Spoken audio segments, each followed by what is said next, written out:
tak títo mládežníci oslovili, že rozhovor do časopisu študentského, tak ja som si myslel, že to bude taká nejaká blbosť, tam bude nejaká debilná poviedka a tri ešte debilnejšie básničky a to bude všetko.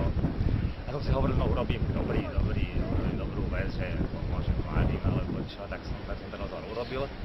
Potom oni mi dali ten časopis, tak ja som kúkal úplne, že toto je študentský časopis, to je úplne papier, montový, grafická úprava taká, že to nemajú ani normálne časopisy.